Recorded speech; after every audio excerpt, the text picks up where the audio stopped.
Hi. Okay, good morning, everyone. Can you hear me? Yeah? Okay. Yeah, good morning again and welcome. We are going to have the first plenary session by Phil Hubbard. It is my pleasure to introduce you to Professor Phil Hubbard. He is Senior Lecturer Emeritus at the Stanford University Language Center, where he served as Director of English for foreign students in the period from 2003 to 2020. He has worked in the field of computer-assisted language learning for over 40 years, and he's a frequent speaker at conferences on the topic and on the use of technology involving technology and language learning, theory, listening, teacher education, learner training, and research methodology, among many other things. Actually, he also has worked with some models on computer-assisted language learning and the use of technology for languages. Okay. He served on the team that developed the TESOL technology standards and is associate editor of the journals Computer-Assisted Language Learning and Language Learning and Technology, two of the top publications in the world for computer-assisted language learning at present. His current work centers on support for independent language learning and creating targeted technology standards for language teachers, learners, and programs in the Canadian settlement language sector. And also, in the past few years, he was telling me that he's trying to learn to play the double bass, and most recently also the mandolin.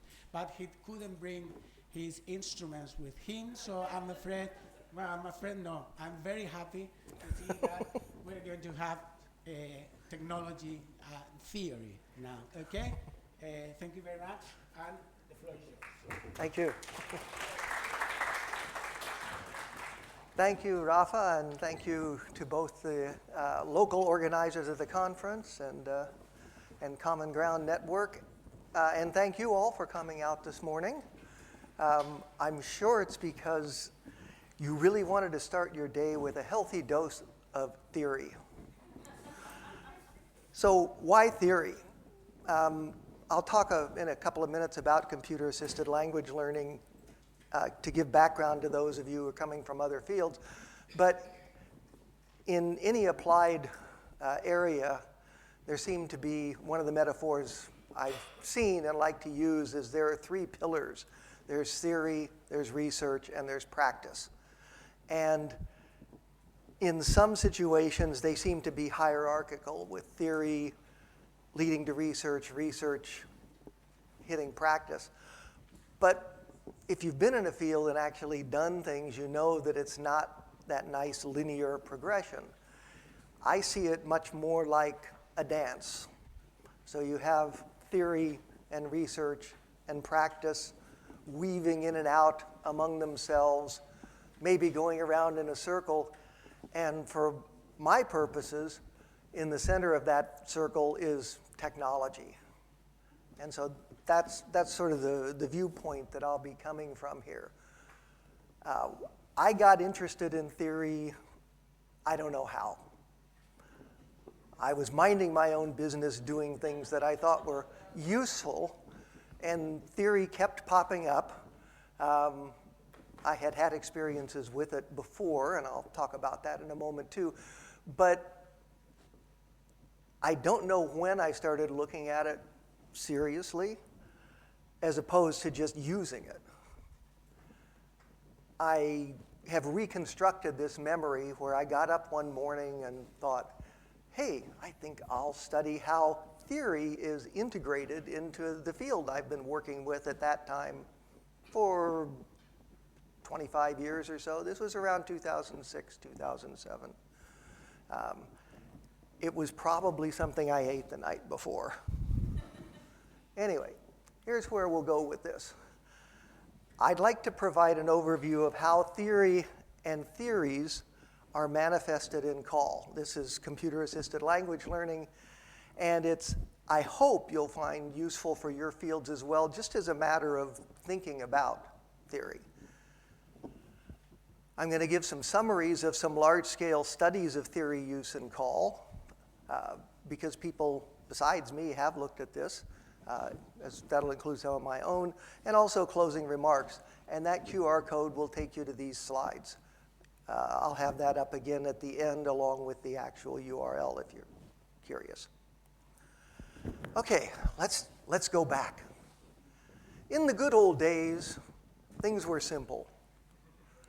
So I started in linguistics 50 years ago, and I realized it really was 1974. I was, at that time, finishing up a degree in journalism at Stanford with the goal of becoming a sports writer. And what happened was I heard about linguistics and that if I knew more about the science of language, I'd be a better writer. And then I got hooked. So 50 years ago, when I first started coming across theory, it was simple. A theory accounts for existing data and does it as elegantly as possible. It makes testable predictions, and it's, in principle, falsifiable. And of course, a lot of the theories we work with these days, or the things that people call theories, don't really fit those. The primary research method for me as a linguist was ask a native speaker if this sentence is grammatical in their language. That was it. So we had these hypotheses about, I can say something with 2 rules that your theory requires 3 rules for. Therefore, my theory's better. Okay, my field was syntax. My dissertation, the syntax of the Albanian verb complex. That's real. I've often thought that would be a good name for a novel, but if you're interested, by the way, it's on Amazon, and you can even get it in Kindle. Routledge reissued it in 2017. The theory I worked in was something called relational grammar. For those of you who may be familiar with Noam Chomsky and his work, this was one of his prize students, David Perlmutter, who took off in a different direction. It was still a generative theory, as most theories were back then in the United States, but it was non-transformational. Before I even finished my dissertation, though, I had already started moving toward ESL and applied linguistics. And when I got to applied linguistics, I found, once again, this wonderful theory that seemed to make sense for those of you who may be familiar with Stephen Krashen's work. It's regarded as one of the first if not the first, attempt at a comprehensive theory of second language acquisition. And it was driven by this notion that you acquire language in one and only one way, and that is by comprehending input. Everything else helps support that, but that's the channel for coming in. And so it had a hypothesis that seemed to be testable. Turned out it was much more complicated than that, but oops, sorry. So in 1982, I moved from San Diego, where I'd done my graduate work and then taught at San Diego State University, to Ohio University and began working in computer-assisted language learning just about the same year the term was invented. I happened to have a colleague there at Ohio University who had been training graduate students how to program exercises for their ESL students. And when I got there, I started doing that as well. So let's move over to applied linguistics and fast forward to modern times. The landscape has changed. We've got all of these concepts out there. This is, a handful of probably 100 that are floating out there. Translanguaging, semiotics, identity, multimodalities, multiliteracies, and transdisciplinarity, to name a few. In call, it's just as complex because call's often seen as a subset of applied linguistics. A lot of us don't think so. We like to think in terms of a Venn diagram. But anyway, the theoretical landscape includes, you can find research in all these areas, but then you add technology to it. For CALL itself, a lot of people think computer-assisted language learning as a term is dated and that it should be replaced. Different people have been trying to do that for the last 30 years at least, and the name seems to stick.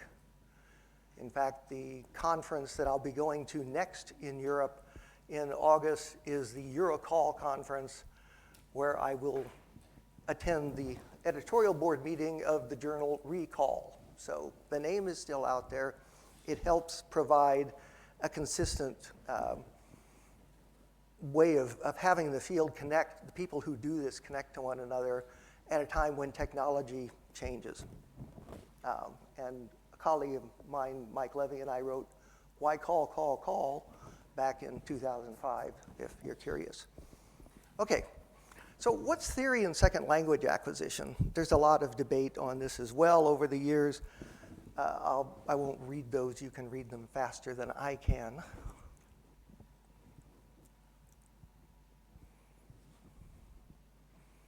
Mitchell, Miles, and Marsden, by the way, is sort of the classic second language acquisition textbook. They're in their 4th edition now. And it's theories of second language acquisition. Running through very quickly, because I know there's quite a bit of differences in background here. Here's an example of some views of call theory over the years. Warschauer and Kern tried to simplify theory in terms of sort of 3 domains, or almost philosophical approaches in which theories were embedded. Carol Chappell has this nice quote, which boils down to, if you're going to have a theory of call, then you need to understand what second language acquisition is without it first, and then see what happens when the technology comes to play a part, either as a mediating force between students interacting with each other, or interacting with the teacher, or interacting with native speakers or people out there in the world, or just interacting with the computer, in a sense, as they do when they're using Duolingo, for example. Colleagues of mine, Joy Egbert and Elizabeth Hanson-Smith, basically said we don't need a call theory, we just need to understand the learning environments in which the technology and the learners and the teachers are embedded. Levy and Stockwell have a very nice theory chapter in their 2006 book, and make a very important distinction, I think, between the way that researchers tend to use theory versus designers and developers, and then teachers. So I'm going to give you my definition, I should say mine and Mike Levy's definition of what theory in call is, and you're going to see it's a much broader view than the old standard, certainly the positivist view of what a theory is. So we include perspectives, models, frameworks, approaches, anything that really provides a focus and a lens through which you view the phenomenon. We're also interested in either instructed or intentional language learning for the most part. There's a subset of people in our field who are doing a lot of very interesting work now with incidental, informal language learning. And that's important, I think, because a lot of people learn that way or acquire the language that way. But the goal there is to find out what they're doing that we can then bring back into language classes and potentially into software and so on, so that we can help support that, the good parts of that. We also want to ground and sustain research agendas and inform effective practice. Okay, so I've gone to what's theory. So what's a theory? I'm actually less interested in this because there is no dominant theory within computer-assisted language learning. There are generally, I would say, some strong elements of sociocultural theory that come through a lot of things, but certainly not all, and maybe not even the majority. So after I started getting interested in this, I went and did a little digging. Instead of just being impressionistic, I went out and looked at the way theories were actually being used. I'll report on that in a moment. Along the way there, I came up with what I thought was a helpful typology, and then my colleague Mike Levy and I, in collaboration, developed a couple of other topics here. So this, I think, is probably going to be true of almost any field. You have work that's atheoretical. And that was certainly true at the beginning of CALL, but it's even surprisingly still true. A lot of work gets published, a lot of research gets published, and there is no grounding theory that is presented. Borrowing, probably the most common thing that happens. You find a theory. For us, it's often a second language acquisition theory. We bring it in and say, okay, what happens when you throw technology into that? Theory instantiation, which is it's a funny form of borrowing, but it's borrowing a theory that sort of already has a pre-existing slot for the technology. It could even be a technology theory, like human-computer interaction, that has a slot for language, but for us, more interestingly, it's something like activity theory, where there's a place for a mediating artifact, and that mediating artifact is the technology system. Theory adaptation, this occurs much less commonly than I think it should, but it's where you have a theory or a hypothesis, some theoretical construct from, say, second language acquisition, and you bring technology into it, and you discover that the original form doesn't quite fit. The technology adds something. One of the most interesting areas for that is when people started doing internet chat, going back and forth. And what they had was something which had never really existed before.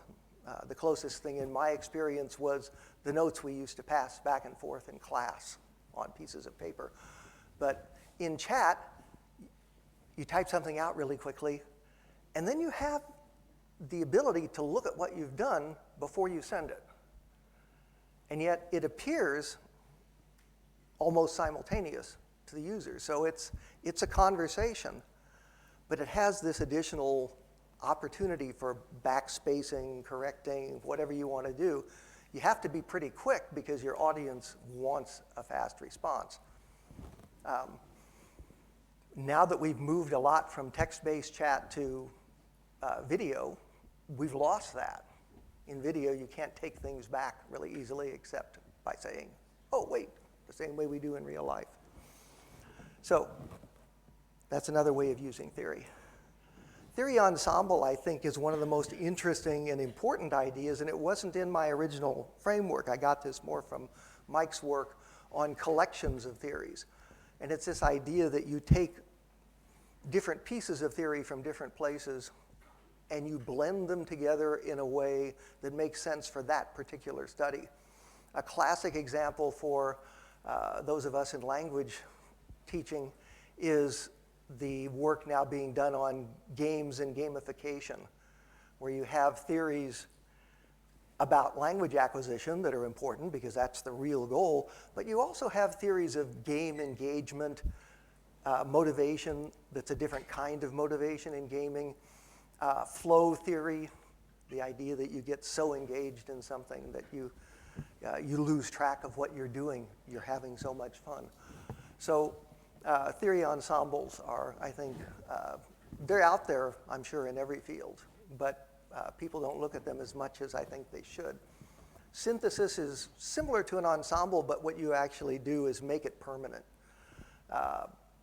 Plass and Jones in 2005 took a theory, Mayer's cognitive theory of multimedia, and connected it with the interactionist perspective of second language acquisition, and just laid them on top of each other and said, here's a theory of interaction with technology. Oop, keep hitting the wrong button there. Construction, there have been a few cases. and one interesting one most recently of where people are actually creating a theory for an area. And this one is for immersive virtual reality. And then theory refinement is what we do, hopefully, with theories anyway, which is as we use them more and get more information in, rather than replacing them, we just make them fit what we're seeing better. I should also mention problematic theory use, because this is a big area. In my role, both as associate editor of a couple of journals and also as a frequent reviewer, not to mention having had graduate students of my own at one time, I see people taking a theory and misusing it or over-applying it because they don't really understand it, or they sort of understand it and they really want to use this theory for whatever reason. So that's one example. Another one that I think is way too common is theory invocation. So you just call up a theory and then you don't do anything with it. So typically this is mentioned early in the paper where you're supposed to be saying, you know, what my theoretical foundation is. But then when you look through the findings, the methodology, the discussion, the theory's just not there anymore. It's basically atheoretical with a label. And another one, this is one Mike Levy and his colleague Glenn Stockwell came up with, is a theory buffet, which is when you do something and you go, you know, I really should have a theoretical grounding for this. And you go back through and you go, you know, this seems to fit into the cognitive theory of multimedia. So you bring that in and you write it that way. So it's an after-the-fact filling of a theory gap, or you use it as a marketing tool. Another colleague of mine, Josef Kolpert, who was the editor-in-chief of computer-assisted language learning until this past year, for over 20 years, he said people used Vygotsky like it was a magic word. You know, if you said Vygotsky, and then, okay, now I'm going to get my paper accepted. Okay, run through a few actual studies where people looked at theories.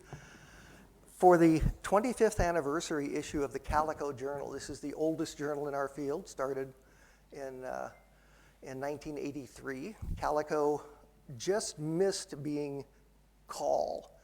So the I in Calico is instruction instead of learning. It's the Computer Assisted Language Instruction Consortium.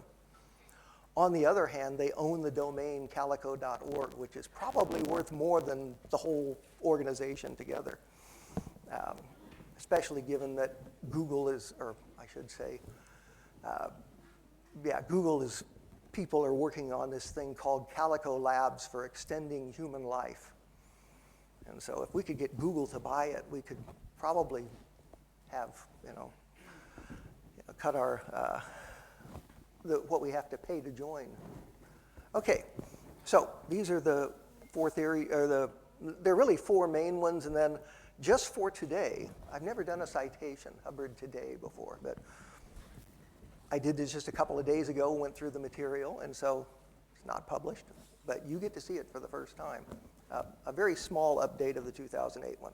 Okay, in 2008, I wanted to see how theory was being used, and I mean theory very literally. Take the word, search for that word, and see what pops up in the way of all of the articles that had been written up to that point in the Calico Journal. And these were the 5 questions I had there. In particular, the third one was going to be, that's what I was looking for. Because you can get an impression, but until you actually do empirical research on it, it's hard to know what is going on. Here were my results. So the website of the journal had just been changed the year before by a brilliant undergraduate programmer who was working with one of the board members. So for a few $100s, I think, we got this amazing website, which would, like Google at that time, do these keyword in context. So it would have a nice little, here's the word and here's the where it occurs with, the 10 words before and the 10 words after. And that would give you an idea of how theory was being collocated. So I searched for theory. I found 166 versions in the main text.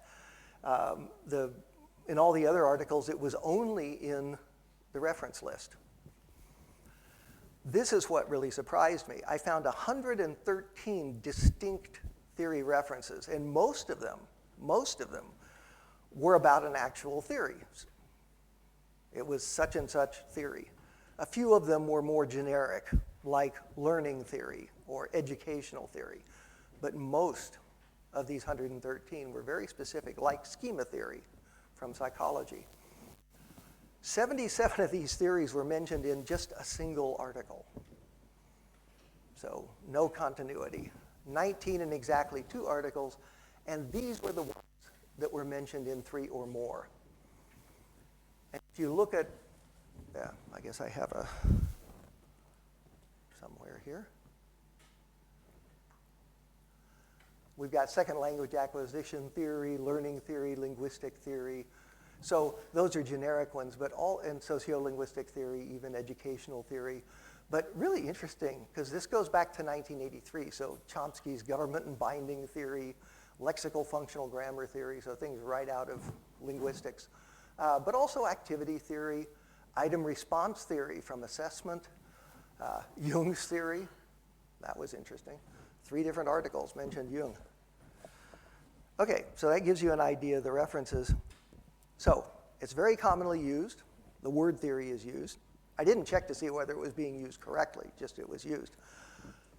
113 theories. There are no dominant theories. And again, that surprised me. I expected there to be some. Only one true native call theory. In 1996, somebody did a technology-assisted language learning theory, which never went anywhere, but at least he tried. Disciplines were being drawn from. So we were already interdisciplinary at that time. I wouldn't say transdisciplinary, but at least interdisciplinary. So from linguistics and psychology and education, second language acquisition, and a lot of HCI stuff, because a lot of people were writing papers about developing software at that time. And I didn't look for all these other things that I now say are part of this notion, very broad, fuzzy notion of theory as opposed to research and practice. And I still got those results. So now, in 2019, Akayoğlu, I think is how it's pronounced. If there's anybody Turkish here, they can correct me. He did a systematic review of 4 major journals, including the Calico Journal, in 2 different time periods from 97 to 2010 and then 2011 to 2018. He found 13 what he described as main theoretical networks. He did not say how he did that in terms of count exactly. Some of them were broader, like interactionist second language acquisition, sociocultural theory, social constructivism, and then narrower ones like student engagement, community of inquiry, theory of planned behavior. For interactionist second language acquisition, he noted that most of the recent research, at least, was on task-based language teaching, and that this approach to second language acquisition, which was hardly ever labeled a theory, it was almost always called a perspective by the people who used it, I think in defense, because as soon as you label something a theory, then it opens you up to higher criticism than a framework or a perspective would. But it dropped from 19% before 2010 to only 7% of the ones he studied after. And some emerging frameworks appeared, like TPAC showed up in several articles for technological, pedagogical content knowledge, and self-regulated learning. At the World Call Conference in Thailand in November of last year, one of the plenary speakers was Regina Hampel, and she gave a marvelous talk, I think, on theory, one of the few that I've seen over the decades. And she has a chapter coming out with her colleague, I don't remember her first name, but anyway, Lee, in a Cambridge handbook, which should be out in 2024. They also reviewed recent studies in what they called leading call journals, found 21 established and more emergent theories. So you have, again, the broader ones like socioculturalism, multiliteracies, dynamic systems theory, and then the narrower ones like willingness to communicate, a very specific area, dual coding theory from Pivio, and rewilding, which is the notion of teachers helping learners get ready to go out into the real world. They noted these 7 main theoretical directions for call, and this is where they got into more what their recommendations were. I try to stay a little bit agnostic about recommendations because I've seen too many changes. I'd really like to get people just thinking about this more rather than telling them they should be doing A instead of B.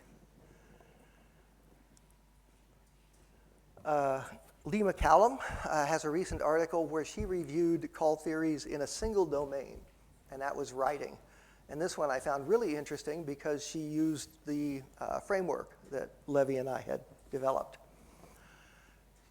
She found 226 studies across 6 call journals and went from the beginning of when that journal started until 2022. So the 1983 there is for the Calico Journal, and 2005, I think, is for the JALT Call Journal, Japan Association of Language Teaching, and then 4 other journals at other dates. So typology, and this was her reason for doing that.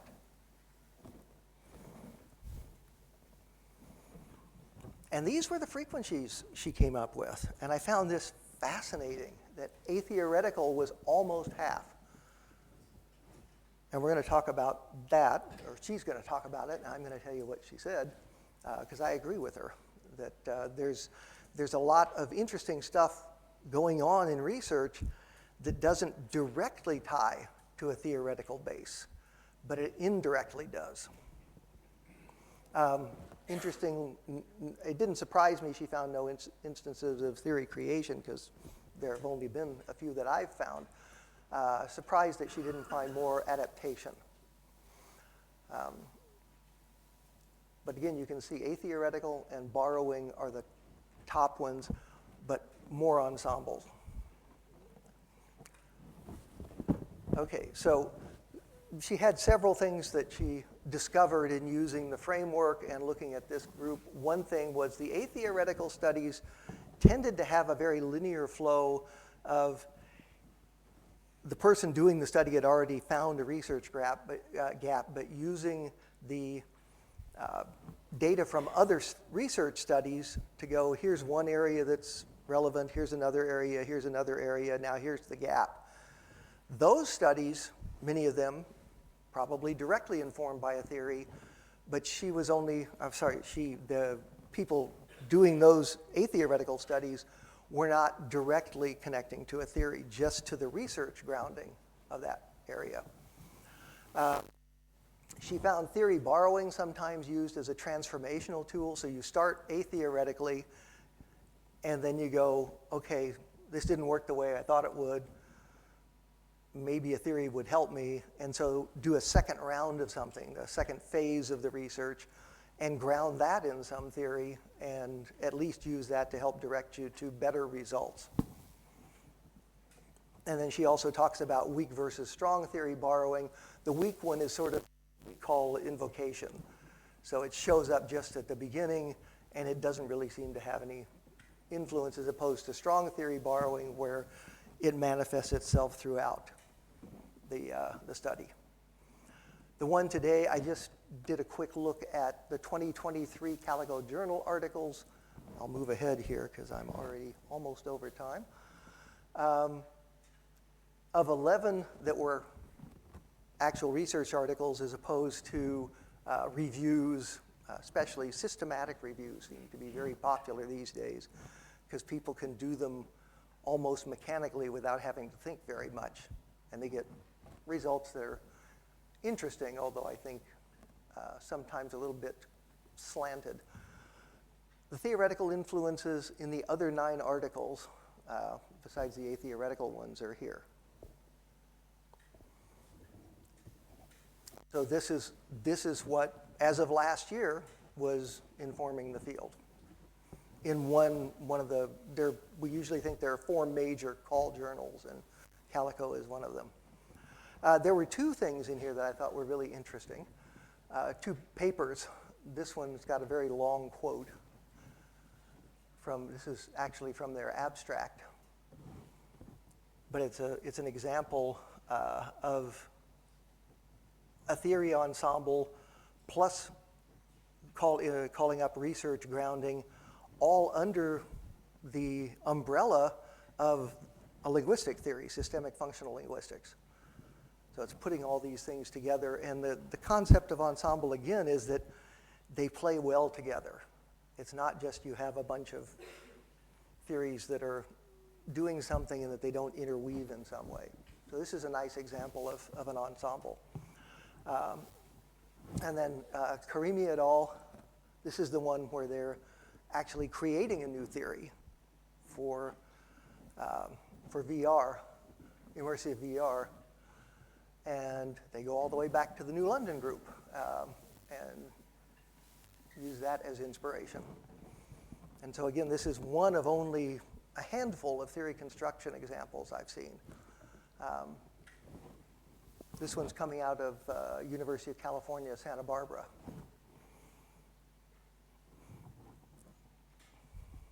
And so this is how they integrate the frameworks.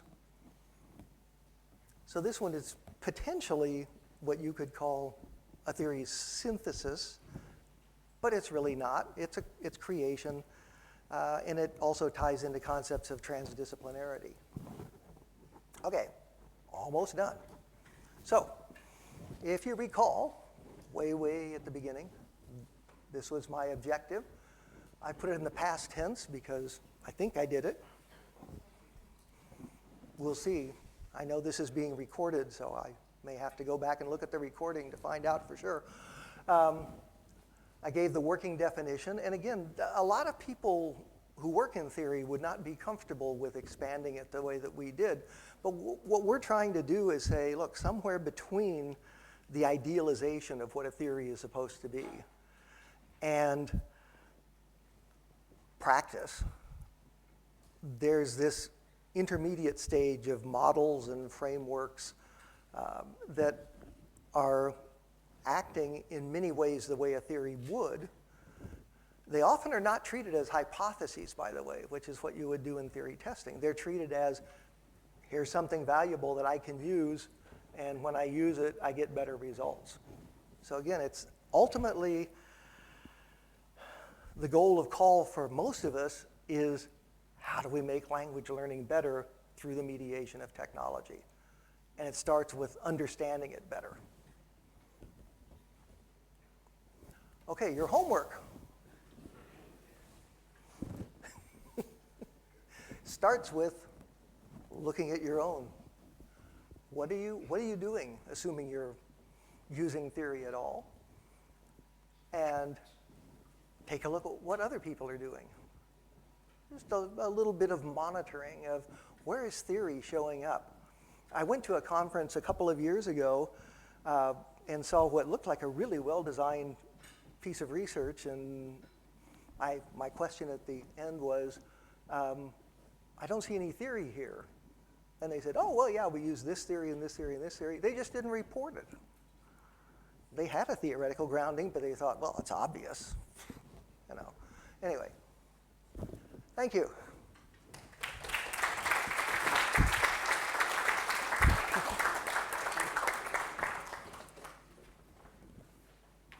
Okay, thank you very much for this interesting talk.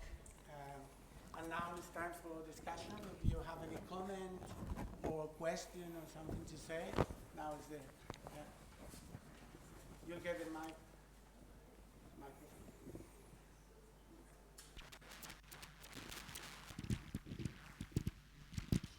Hello. Thank you for your presentation today. And there are a couple of embarrassing moments where I felt very seen, in the sense that I guilty as charged in some of the things, and which led me to think about why. I mean, I think a lot of times we do invoke or include in ways that help to, there's a sort of intertextuality that happens. So I invoke this theory and I sort of count on the reader to bring what they know about it to sort of fill in whatever gaps. I'm not saying that's a good thing. I'm saying that it's, the invocation of certain theories or the inclusion is sort of, the why there, I think, is a way to define sort of scholarly discussion circles. So I'm defining the circle with which I'd like to engage, and then this is what I have to contribute to it. It's a little messy, and I appreciate your sort of calling it out. So that's very helpful. And so I guess my follow-up question to you, or if we were, having a discussion over tea about this kind of thing, I would ask you, what do your findings reveal about current research culture in the West?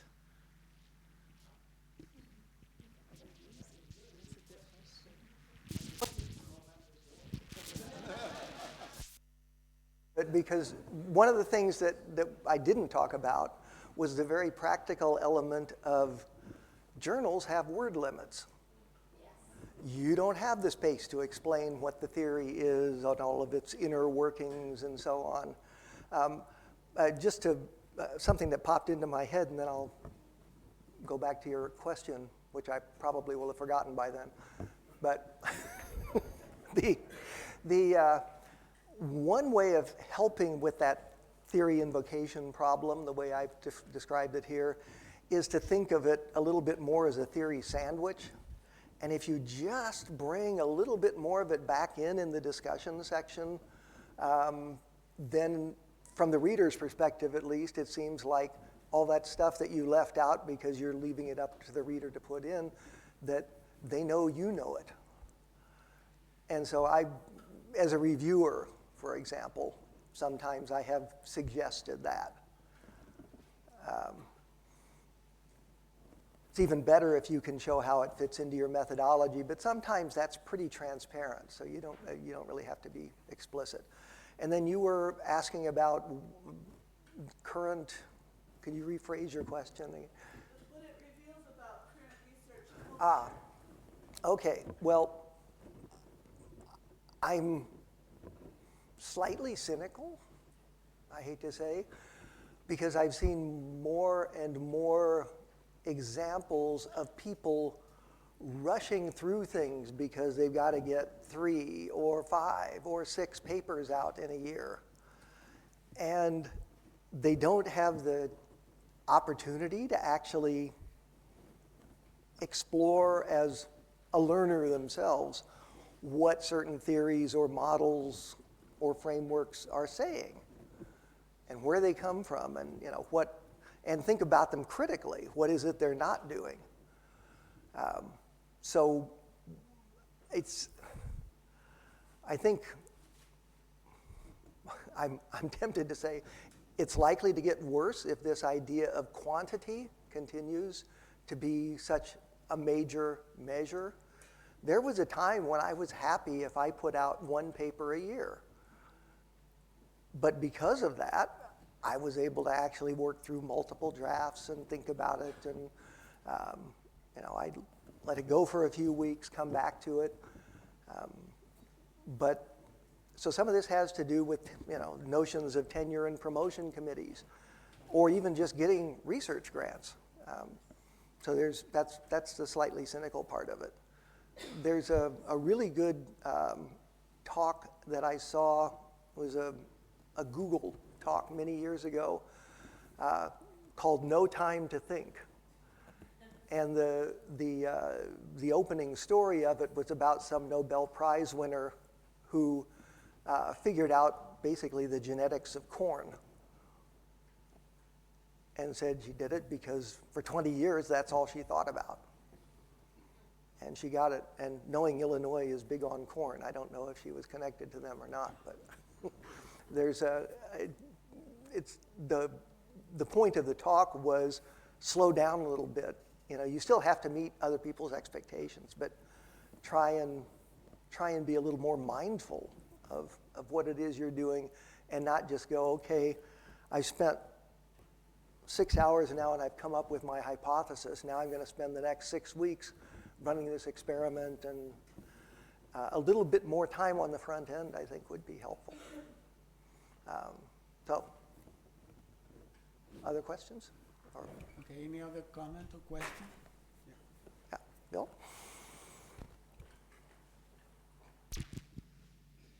Yeah, I'm completely with you on theory. It's something that's neglected, and it's incredibly important. But what unfortunately, you know, you're mentioning here a number of theories. You know, there's Chomsky and in the background there. So these people who are thinking theoretically have got people who've built these patterned understandings of the nature of language, which are these big picture views tying all the pieces together. So I liked your definition of what it was. I sort of feel as if, though, this is a moment where there's not an appetite for theory. And in a way, the stuff that's what's become so dominant now with this generative stuff, for example, is a purely empirical view of the way in which language works, and that one can deal with language in relation to technology in a purely quantitative way, and which explicitly eschews theory, you know, which is, you know, theories of no use to, and the most famous person to have said that is Robert Mercer, who was one of the first creators of this statistical approach to language, which was, you know, when he worked at IBM, he said, every time we fire a linguist, the system gets better. So it's a famous quote of his boss's quote that he keeps. So one of the problems is that with this highly algorithmic statistical approach to language, which underlies the current wave of artificial intelligence technologies, how do we bring theory back in against the grain of the moment?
To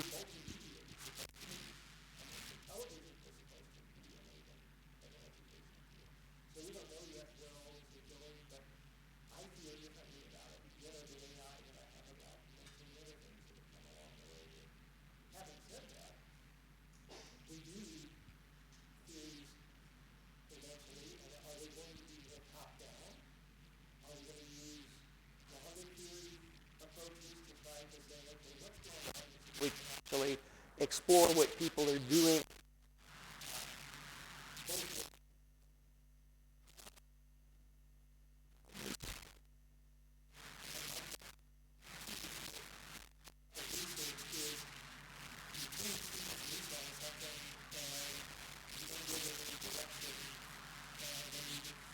at the end. And then in the discussion section, you scaffolding along the way would have led to better results. And I think if we do something like that with AI, things that would be really useful for language learning, so that's what I think. And then the way they go somewhere. But, I don't know where that would be. Theory back in, and I'm not sure.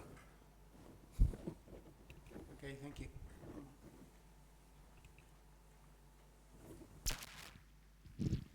Hi there. Thank you for your presentation. Since you mentioned AI, I just, discussed with my colleagues sitting next to me about ChatGPT. If somebody asks ChatGPT, I'm in a particular scenario, field of study, whatever, what would you recommend as theory? And the person receives a bunch of them. How do we assess? And my question to you particularly, Professor, have you been approached by any ChatGPT teams to assess and to help in this case?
Yes, thank you.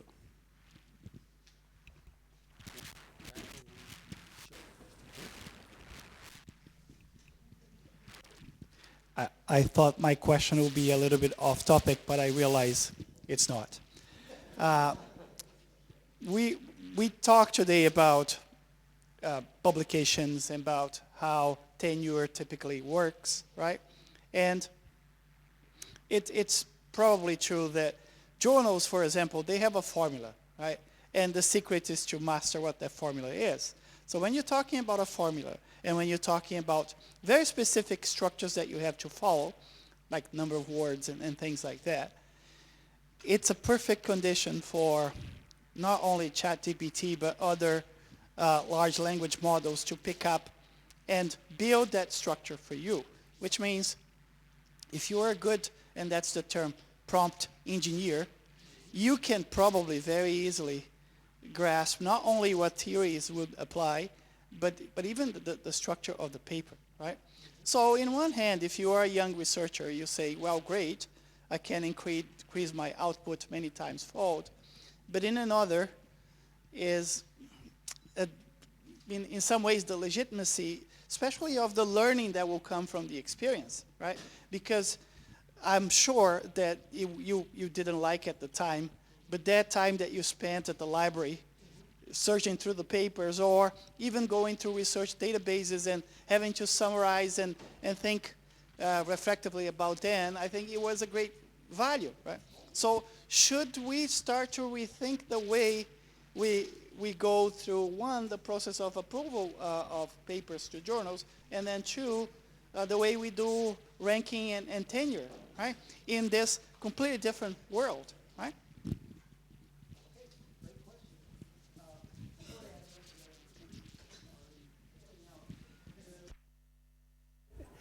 One of the journals I work with, I think increasingly all of them will have very strong statements about the use of generative AI. So I think in language learning and technology, it basically says you have to disclose exactly how you used it, if you used it, and it should be, not for generating data, for example, which it can do.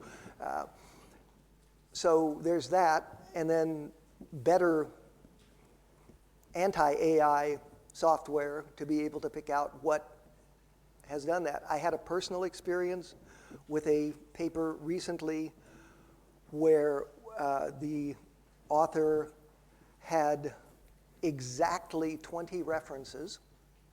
Actually, I shouldn't say that, 21 references. The 21st one was a self-reference, but exactly 20 references.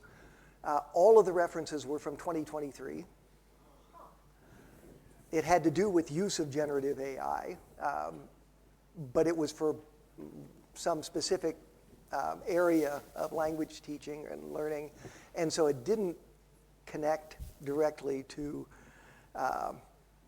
only 2023, because the area had been around for years before that.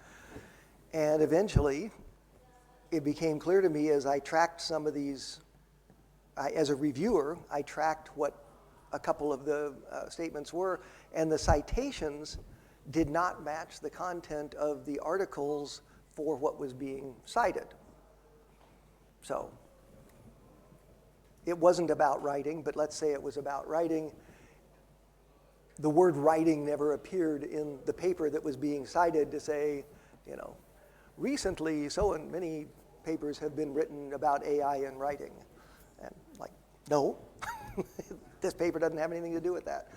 So we, rather than accuse the person of using AI, we simply rejected the paper on the basis of carelessness and that these didn't fit, and therefore, if this was your literature review, you couldn't have used that literature to support what it was that you did, therefore it was, a flawed piece of research. But that's the best we could do without directly accusing. And the problem is if you do accuse somebody and you're wrong, or even if you can't prove you're right, then that gets very tricky. So it comes down to ethics, and when people are under pressure, ethics bend. So that's a problem. Stanford lost a president last year because of that. So, yes. Okay, thank you very much to Phil and to all the audience. Thank you. Okay,